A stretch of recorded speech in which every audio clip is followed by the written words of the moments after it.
Okay, now time for our first fireside chat of the day. What makes a brand iconic? Not just for a moment, but for generations.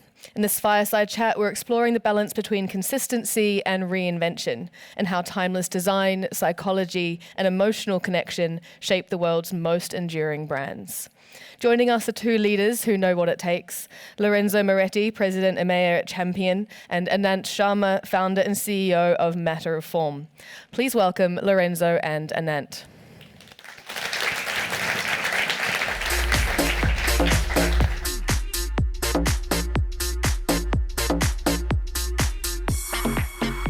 There's actually people here. Lots of people. Yeah, how were the adverts? Well, what a joy it is to share the stage with you rather than just a boardroom or a bar. We spend more time on one than the other. I'll let them decide. Lorenzo, can we just start by just go through your career? You've had a rich and varied career in retail all around the world, and it's given you a unique perspective on culture and on brands. Talk us through it for a couple of minutes. Yeah, thanks, Anna. Look, I was very fortunate coming out of high school to go straight into Marks & Spencer. Spent a bit of time in the UK, but then they took me out to first Hong Kong, then Thailand, joined Tesco, went to Hungary, Slovakia, back to China. And then I think it was the move that changed my career, because I was offered an opportunity to lead the startup of Gap in China.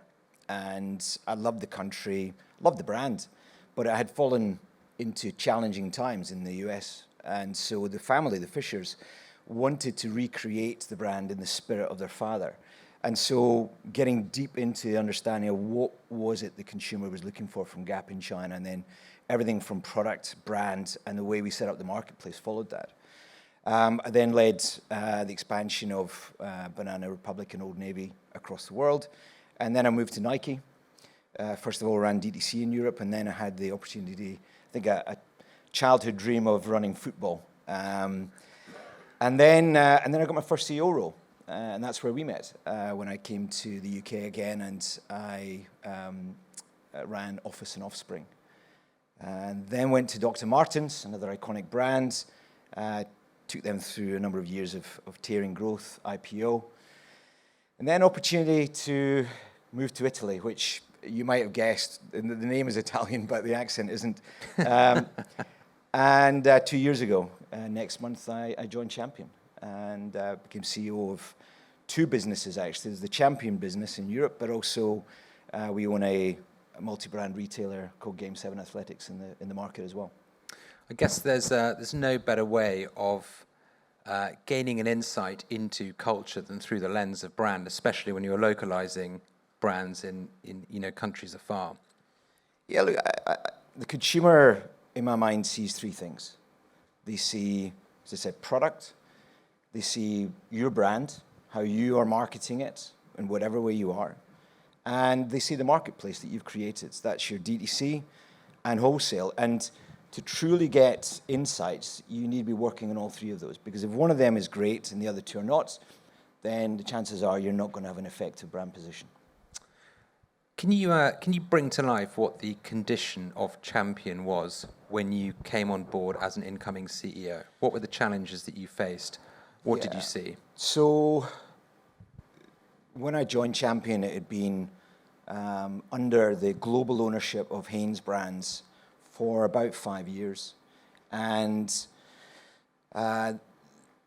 before that, it had been run for 35 years as a license by a local owner called Sara Mambrini. And he very much instilled a owner's mindset into the business. And over the 5 years that Hanes ran it, they kind of decayed that. They had moved the brand, as it was in North America, to be a lifestyle brand born from sport, but a lifestyle brand. And as they had with many of their other brands, such as Hanes or Wonderbra, they commoditized it. So their go-to-market strategy was maximize volume through places like Walmart or TK Maxx, etc. And that was the way that they've been driving the business in Europe as well. As luck would have it, so I joined in July, and the plan was to globalize the brand, elevate it, reposition it. But then 2 months later, actually, they decided to sell the brand. And so what we were able to do was to galvanize the team around about what a future could look like under new ownership. And ABG stepped in. I mean, there were other parties that could potentially have bought the brand, but I was personally delighted that Authentic bought the brand because they've got a phenomenal record of buying brands that have been underloved and then reinvigorating them. And there's two ways of doing licenses. You've got one way where you you slice it up into a million small pieces and the sum of the parts becomes greater. I don't think that's a particularly sustainable way of running a license. There's a great leader here in Europe. His name's Henry Stupp, and he's got some good people. Henry! Oh, fuck me, that was good timing. There's this asshole leader, right? Nice jacket, Henry. I know a guy. Yeah. I couldn't have timed it any better. So Henry believes in the balance of brand and commerce. Is that right, Henry? Sure. And we managed to negotiate a maintenance of all categories, all territories in Europe so that we could manage things in a soup to nuts sort of way, which was important to me as a leader because I believe 100% in being a custodian of the brand, particularly in a brand that's over 100 years old. You know, we've got such phenomenal heritage. You know, we were collegiate sports, we invented the hoodie, we were worn by the greats of the day, such as Muhammad Ali. We invented the sports bra, we invented the mesh, we were on the jersey of the Dream Team in '92 at the Olympics, etc., etc. So when you go into a brand like that, it's fundamental that you have got that reverence to the iconicity of its history. But it's very important that you're clear about what is going to give it relevance of today. And I walked into a brand that wasn't particularly relevant. It was big. It was selling to a lot of places. Volume was high. People had made a lot of money on bonuses and expanding out into distribution that, to be honest, I didn't think we should be in. I mean, it's a brand that has meant very different things to different generations and in different geographical locations.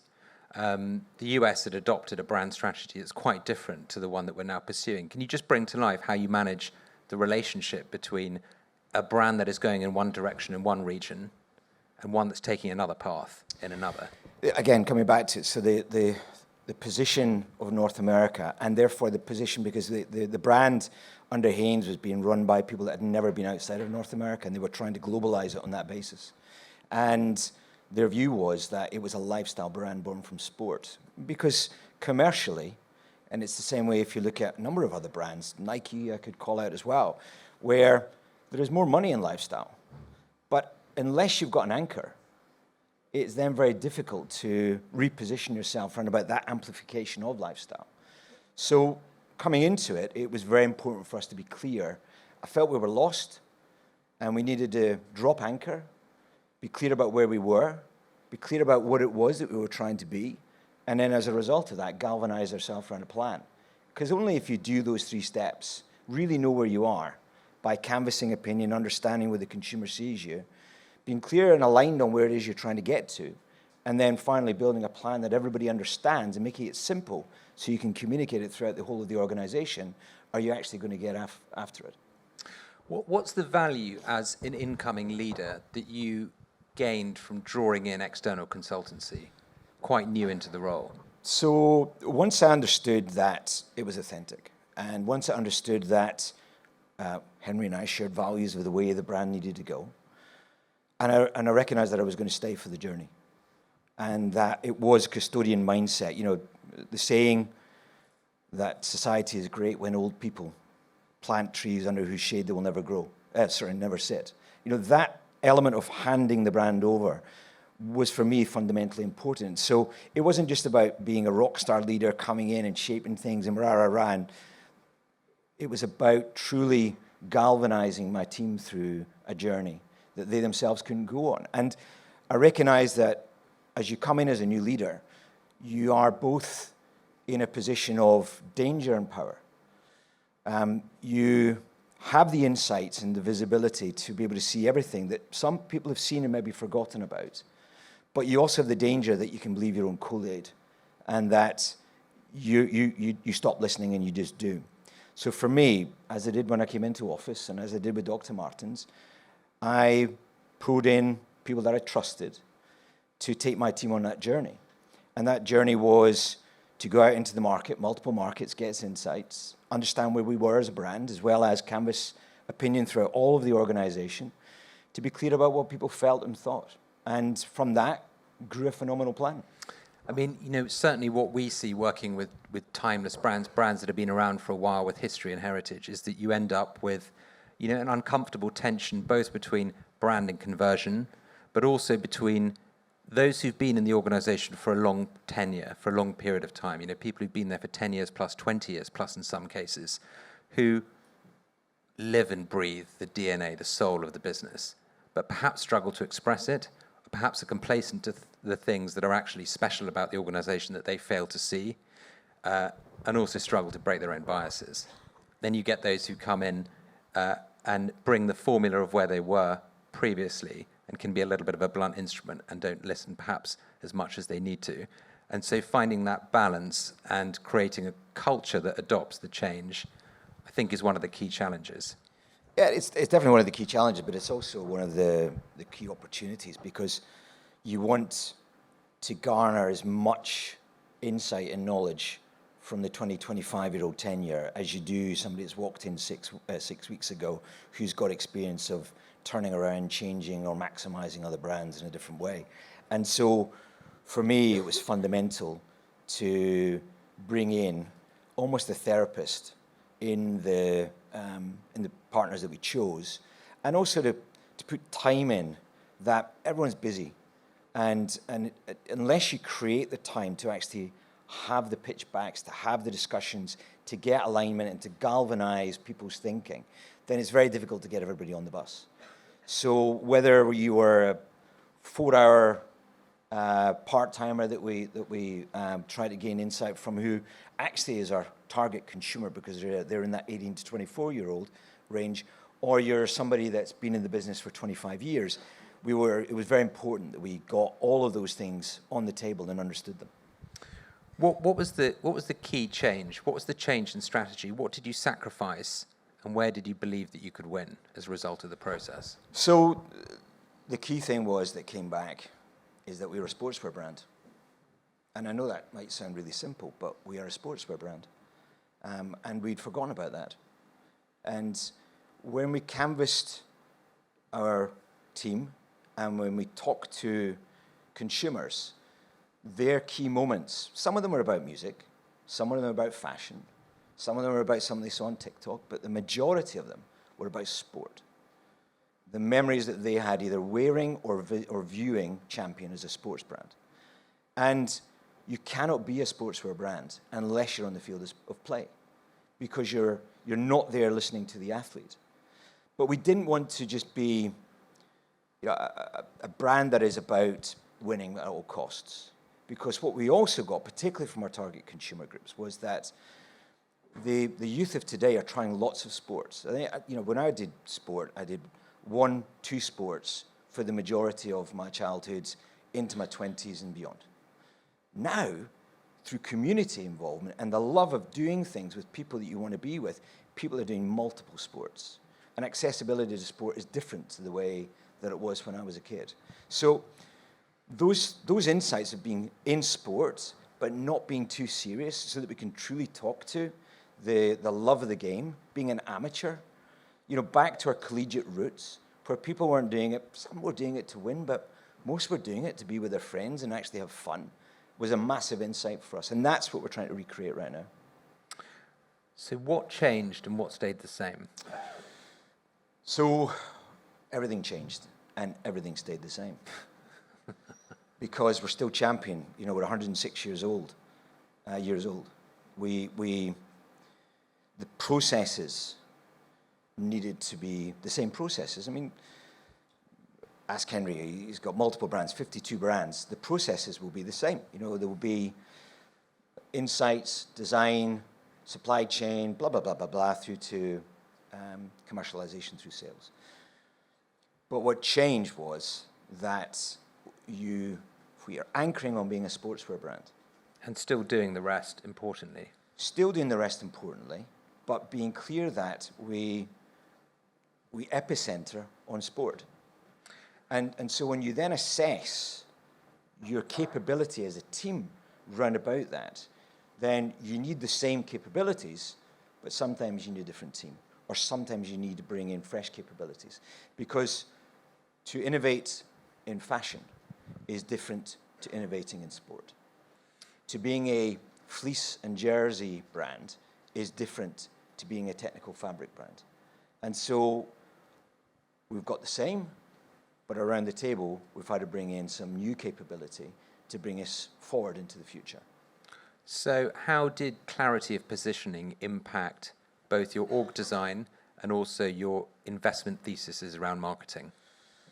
So your team came out with some brilliant work where, this aspect of amateur love of the game, but then a challenger mindset. The mindset of true champions is that they're never satisfied. They're always believing that they are the underdog and that they're one game, fight, whatever it is, away from potentially losing.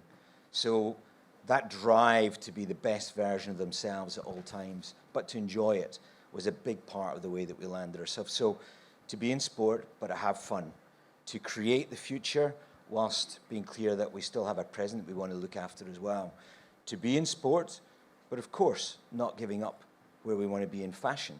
In fact, we want to strengthen where we are in fashion, so we brought in a new creative director, Moretti, who is a phenomenal veteran in the space of elevating the game. We're back at Paris Fashion Week. We're at PT Omo. We are investing in our own DTC retail. We just landed a new website because we're clear that we want to bring the best of the brand to all of our channels. So this aspect of product, both performance and lifestyle, brand, both in terms of the way that we show up, now bringing athletes into our roster, as well as the way that we show up in social media or in our out-of-home. In music, so we brought Lyle Carner in as an ambassador, and we're going to be headlining with him at Glastonbury later on this year. And then in culture, and a lot of that being social media, we're clear that as a brand, we need to touch on all of those. Epicentered in sport, but being clear who we have become as a brand as well, and not losing sight of that. It's the credibility in sport that gives you a right to show up in the other places. One isn't at the expense of the other. It's just about focus and intentionality. The iconicity is sport. Yeah. I'm a big believer that clarity and conviction engineers fate and good fortune. Can you talk to the changes or the focus or the partnerships or how your company has changed internally as well as externally in who it brings on board as a result of clarity? Again, I think a part of it's been partnership with Authentic. They know how to run brands, and we partnered with them in bringing in an athlete that we believed in. A few months back, an opportunity came up to bring Tom Aspinall into the Champion brand, and with Authentic, we agreed to go after signing him. And for those that don't know, Tommy's UFC interim heavyweight champion. Now, as momentum grew behind us bringing on board, and we signed the deal about 8 weeks ago, and we launched the deal last week. Since then, there's been a building energy around about him because there's actually a unified champion, heavyweight champion. His name is John Jones, who has been dodging fighting Tom for about a year now, and it's coming to a head. And so we launched our partnership with Tom last week. But again, as beautiful things happen, because of this rising tension, when we teased the launch last Monday with the teaser being heavyweight champion news, this grew in momentum, and we 100x'd the engagement that we've had globally as a brand with one post. And then it built to the full launch on Wednesday and has continued to build, again, 100 times in the course of the last few days. Just until yesterday, Tom then retired John. Now, the plan is hopefully there'll be a fight between John Jones and Tom happening later on this year. Important to say that we've also signed in a number of female athletes. We've got more female athletes coming on to Champion than actually male in the next few weeks. So it's the start of the journey with Tom. We wanted this to be the start because we knew this would be the big story. But as you'll see in the next few weeks, that continues to grow. And as Tom has come out, we've then started to get approaches from other partnerships to invest and support our positioning globally as a brand. Some other athletes have come to the table. I'm not going to mention them just now, don't worry, Sam, etc. So we're building momentum. And I believe that both belief inside the business, inside my team, and momentum really starts to grow when you've got purpose. And that purpose is getting back to sport. We're gonna bring that partnership to life. Hopefully there's sound. There's no sound. Can we get sound? Is it possible? You don't get here alone. Do you want to go back? Can we go back and start again? Thanks. Here we go. This game will test everything. Your body, your mind, your patience. You don't get here alone. My family, my team, my pack. Every day we show up, quiet, focused, ready. A heavyweight mind. It's not just fight night, it's every single moment before it. That's a champion.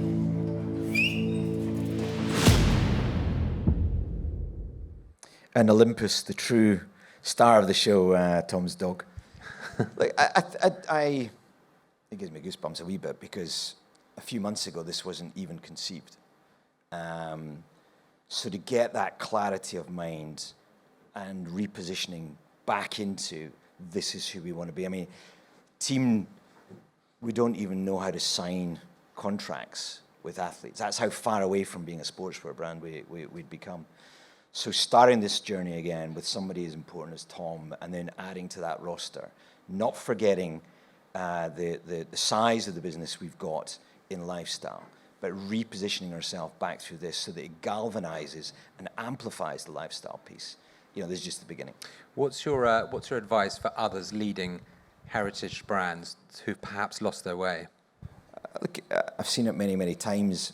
I think there's a commercialization of brands that is super dangerous.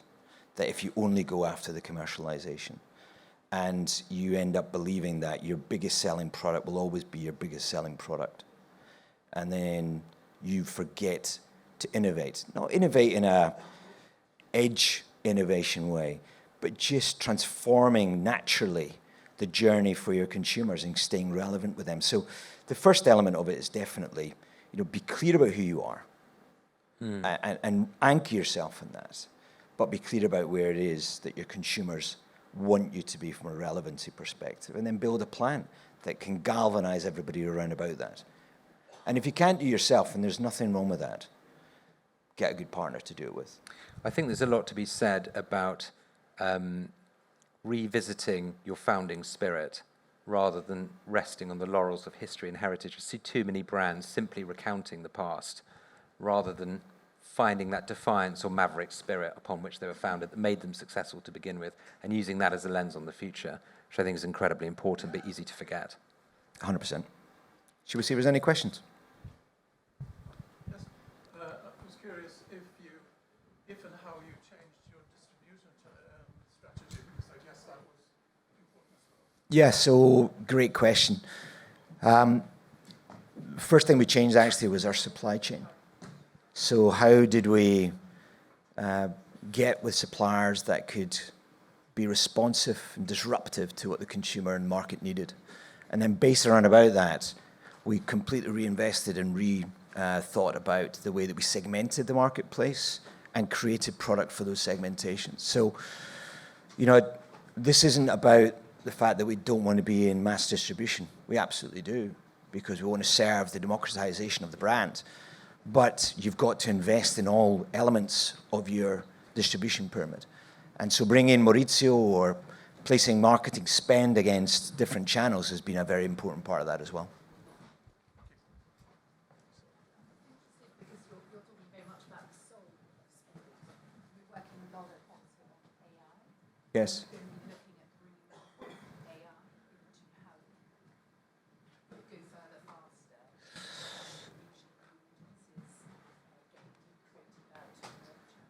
100%. We're already using AI today. So one of the first things that I did actually was to bring in design capability from an AI perspective so that we could transform our go-to-market by not waiting until we had prototypes, but actually showing on-body garments through augmentation, and actually showing that to the athletes as well. So all of the work we did with Tom, for example, on this collection was AI generated. When we're going to market to see new customers who've got consumers we want to get into, we're not creating prototypes anymore. We're doing that from AI augmentation. So the route for us to be faster to market and more responsive with our suppliers and with our partners is AI. Are you using hybrid design with AI? Yes, 100%. Any more? Take us home. Oh, one more. What other sports do you see the brand resonating with outside of combat and boxing? Thank you. So, Taylor, a commercializer, not brand builder. No, I'm joking, Taylor. We see 3 sports that we're focusing on. Combat sports, because of the relevancy that has with the youth consumer today and the heritage we've got in it. Basketball, for the same reasons. And training, because every athlete trains. And particularly for her, a lot of what we're finding out is that the blood and guts or the court isn't where she wants to be. She wants to be training as an athlete, but doesn't necessarily want to show up as an athlete. So getting ourselves those 3 bases has been fundamentally important for us. Thanks for the question. Lorenzo, thank you very much. Thank you. It's been a Great to be joy. here.